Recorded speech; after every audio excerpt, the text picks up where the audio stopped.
ओम नमः शिवाय. तुकारामांचे अभंग. अभंग क्रमांक 3077. अभंग असा आहे. लावूनिया मुद्रा बांधोनिया कंठी. लावूनिया मुद्रा बांधोनिया कंठी. हिंठे पोटासाठी देशोदेशी. लावूनिया मुद्रा बांधोनिया कंठी. हिंडे पोटासाठी देशोदेशी.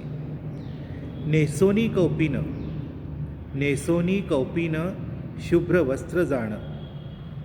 पहाती पक्वान क्षेत्रींचे ते. नेसोनी कौपीनं शुभ्र वस्त्र जाण.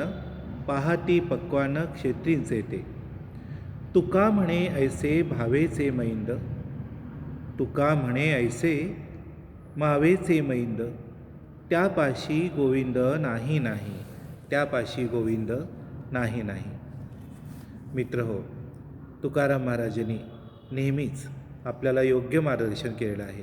त्यांच्या अभंगामधून सतत आम्हाला ते काही ना काही चांगलं सुचवत असतात, समाजाचं प्रबोधन करत असतात. कित्येक वर्षापूर्वी त्यांनी हे अभंग लिहून ठेवलेले आहेत आणि आपल्याला ते आत्ता मार्गदर्शक होत आहेत.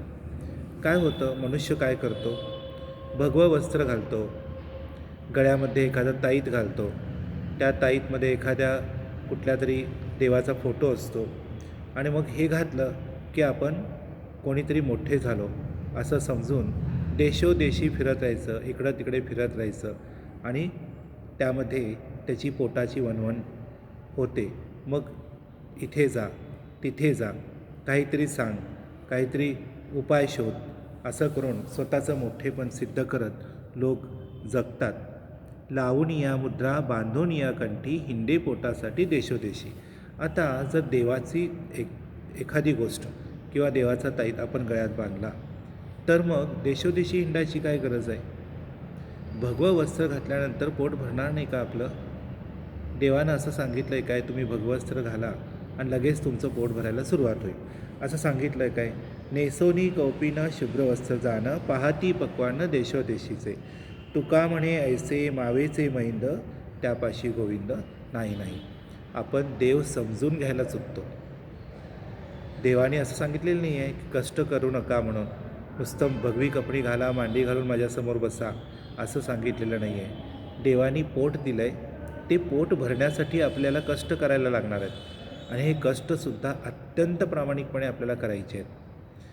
आपण जी सेवा करतो, आपल्याला जे दिलं आहे ती देवाप्रती अर्पण करायची, ती देवाचीच पूजा आहे असं समजून दिवसभरामध्ये आपल्या वाट्याला जे कामकाज आलेलं आहे, जी नोकरी आलेली आहे, जी सेवा आली आहे, ती अत्यंत प्रामाणिकपणे केल्यानंतर त्याचा जो मोबदला मिळतो तो देवाचा प्रसाद आहे.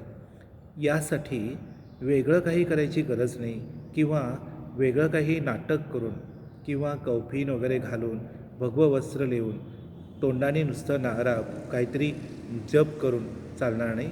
कष्ट करायला हवेत आणि ते सुद्धा अत्यंत प्रामाणिकपणे करायला हवेत. तुकाराम महाराज म्हणतात, तुका म्हणे ऐसे मावेचे मैंद. त्यापाशी गोविंद नाही नाही. जो कष्ट सोडून वागला, जो पोटासाठी राबत नाही, नुसता रिकाम टेकडा राहतो आणि मला देवानी द्यावं, सगळ्यांनी द्यावं, लोकांनी मला खाऊ पिऊ द्यावं, खाऊ पिऊ घालावं, लोकांनी माझं कौतुक करावं, असं म्हणत एक बसलेला मनुष्य कधीही समाधानी राहू शकत नाही, सुखी होऊ शकत नाही. त्यासाठी देवाने सांगितलं आहे, तुम्हाला बुद्धी दिली आहे, चांगले हातपाय दिलेले आहेत, वृत्ती दिलेली आहे. ती वृत्ती सकारात्मककडे लावल्यानंतर आपण कष्ट करायचे, देवाचं नाव घ्यायचं आणि चांगलं प्रामाणिकपणे जे काही हातात आहे त्याला न्याय द्यायचा प्रयत्न करायचा. त्यानंतर जे हातात आपल्या पडतो म्हणजे मोबदला म्हणतो किंवा पगार म्हणतो आपण त्याला, तो आपल्याला समाधान देतो. लक्षात घ्या, देव तिथं आहे, आपल्या कर्तव्यामध्ये देव आहे, आपल्या प्रामाणिकपणामध्ये देव आहे, आपल्या नाटकीपणामध्ये किंवा बहिरंग रंगवण्यामध्ये देव नाही.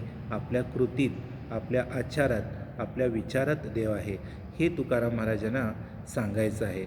म्हणून इकडं तिकडं न भटकत बसता, काय न बसता, आपले घरातले कुटुंबीय आहेत, आईवडील आहेत, कोणी असतील आणखीन नातेवाईक, त्यांच्याशी उत्तम व्यवहार करत राहणे आणि पोटासाठी काहीतरी कमवणे, हे ही देवाची खरी पूजा आहे.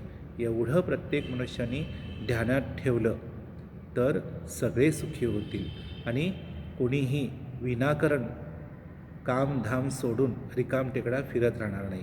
तुकाराम महाराजांनी बघा प्रत्येक अभंगातून हे आपल्याला सांगायचा प्रयत्न केला आहे. आपल्या समाजामध्ये जागृती निर्माण करायचा प्रयत्न केलेला आहे. तर असे टेकडे लोक पुढे नंतर व्यसनाधीन होतात.